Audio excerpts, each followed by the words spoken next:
साल था 1923, यानी असहयोग आंदोलन के बाद आजादी के संघर्ष के परवान पर चढ़ने का दौर।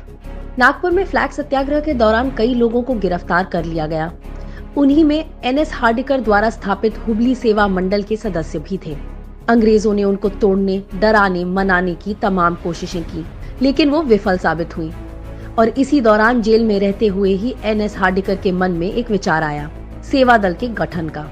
एक ऐसा संगठन जो कांग्रेस कार्यकर्ताओं को प्रशिक्षित कर उनमें फौजी अनुशासन और ब्रिटिश हुकूमत से लड़ने का मजबूत जज्बा पैदा कर सके।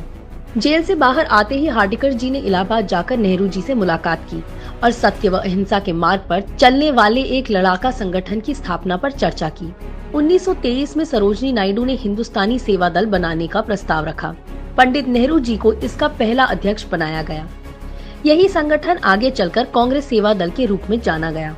सेवा दल के गठन के तुरंत बाद 1924 के बेलगाम अधिवेशन में सेवा दल को साफ सफाई और सुरक्षा का जिम्मा दिया गया और इससे प्रभावित होकर स्वयं गांधी जी ने माना था कि हार्डिकर जी और सेवा दल के बगैर कांग्रेस का अधिवेशन सफल नहीं हो पाता।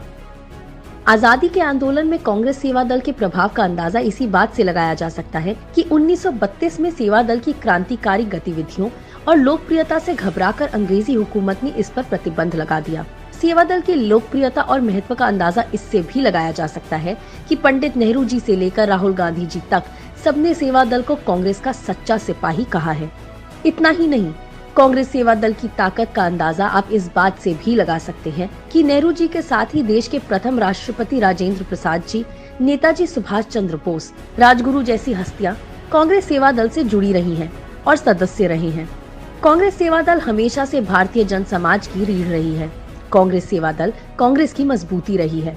कांग्रेस सेवा दल की मजबूती का मतलब है देश की मजबूती, क्योंकि सेवा दल के विचार में देश महत्वपूर्ण रहा है। कोई धर्म, संप्रदाय, जाति या वर्ग नहीं। इसी धरोहर की आज देश को जरूरत है।